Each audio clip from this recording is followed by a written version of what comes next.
नमस्ते फ्यापुल्ला टासिडीले सबैजनालाई। आजको topic it's very important guys, र यो टपिकलाई डिस्कस गर्नु हाम्रो सोसाइटीमा धेरै जरुरत भइसकेको छ र अहिले पनि हामीले यो टपिकलाई डिस्कस गरेन र आफ्नो भविष्यको बारेमा सोचेन भने you are gonna regret guys. र टपिक स्टार्ट गर्नुभन्दा पहिला एउटा सवाल छ तपाईहरुको लागि, र मलाई पनि यो सवाल अझै पनि छ। What is marriage? What is विवाह? एउटा छोरा मान्छे र छोरी मान्छेको ताकत हो, दुई आत्माको मिलन। इट इज सोशली लिगली जानिएको सोसाइटीमा, मन्दिरमा, गुम्बामा र कोर्टमा ठुलोठला र समाजले मिलेर अगाडि बाचा र कसम खिलाउँछन् कि बे गरेपछि उहाँहरूको जिन्दगी एकअर्काको लागि। So you need to understand the institution of marriage. It's about bringing a certain sanctity to the simple basic needs that every human being has. There are economic needs, emotional needs, social needs, variety of needs. तर चाहनाले मात्रै भएन नि, एकअर्कालाई निभाउनु पनि पर्यो। र आजको दिनमा किनकि निभाउनु त छोड, एउटा यो विवाह र रिलेसनशिप भन्ने एउटा खेलवाड जस्तो भइसकेको छ समाजमा। बिहे गरेर छोडेर जानु र डिभोर्स दिनु र बुढी हुँदाहुँदै अर्को केटी घुम्नु र बुढा हुँदाहुँदै अर्को केटा घुम्नु, अनहेल्थी रिलेसनशिप बनाउनु, यो सब मतलब it is become one of the major issue in our society, specially in Nepali community. र यस्तो एजुकेसन र अवेरनेस प्रोग्राम हर हाम्रो युथ्सहरूलाई एजुकेट गर्नुपर्छ, यो हाम्रो कर्तव्य नै हो। And guys, let me walk you through my past story. आजभन्दा 3 वर्ष पछाडि मैले पनि एउटा गल्ती गरेको थियो। तपाईहरुलाई पनि थाहै छ कि आज हाम्रो सोसाइटीमा सानो उमेरमा इमेच्योरमै बिहे गर्ने एउटा कल्चर जस्तो भइसकेको छ। Many of our youths have been the victim, र म पनि one of the victim. That 3 years back later मैले पनि एकजना केटी भगाएर ल्याएको थिएँ है। It was a serious case. 1 week लाग्यो रिजल्भ हुन लागि। केस रिजल्भ भयो, एकअर्काको परिवार मिलिसकेको थियो। Finally everything was settled and good.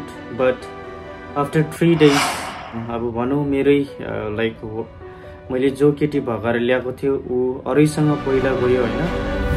त्यो पलमा म अझै पनि जानु चाहन्न। त्यो एक गल्तीले गर्दा मलाई पनि पछतावा हुँदैछ, र तपाईहरुलाई पनि विथ एक्सपिरियन्स म भन्दैछु कि मेरो जस्तो सिचुएसनमा नआओस्। किनकि आज हाम्रो सोसाइटीमा छोरी मान्छेको मात्रै होइन, छोरा मान्छेको पनि इज्जत हुन्छ र छोरा मान्छेको पनि इज्जत धेरै जान्छ। Even my name has been call out worsely in the society. मलाई थाहा छ कि मेरो नाम सोसाइटीमा धेरैजनाले मिसयुज गर्यो, धेरैजनाले फल्नाले त्यस्तो त्यही भएर गयो, हुन्छ नि एउटा अलग्गै टाइपको रुमर्सहरू धेरै थियो। र गाइस, म अझैसम्म मुभ अन गरेँ, मलाई ठिकै छ। अहिले सिचुएसन जस्तो छ म ठिकै छु। Finally with the grace of God अझैसम्म हजुरहरूको मायाले गर्दाखेरि ठिकै छु। एकर्डिङ टु सोर्सेस आज हाम्रो देशमा 45% अफ पपुलेसन विवाह भइसकेको छ र 1% अफ डिभोर्स केस रेट दिन ब दिन बढिरहेको छ। यसको कारण के हुन सक्छ? यसको कारण या एकअर्कालाई बुझ्नु नसक्ने, छोरी मान्छेको इकोनोमिक इन्डिपेन्डेन्स बढ्दैछ, या फाइनेन्शियल इस्यु, या एकअर्कालाई टाइम दिनु नसक्ने। There could be multiple reason for this. के यो रिजन्सहरू सोल्युसन हुन सक्छ? हुँदैन। र म एउटा कुरा भन्न चाहन्छु, जसले पनि बिहे गर्नु भएको छ या रिलेसनशिपमा हुनुहुन्छ एकअर्कालाई, उहाँहरूलाई just it's good if you focus on the strength of your relationship होइन, या आफ्नो विवाहको स्ट्रेन्थमा फोकस गर्नु, rather than finding multiple reasons of separation. Because I want to speak the truth which is true. I will speak with my experience.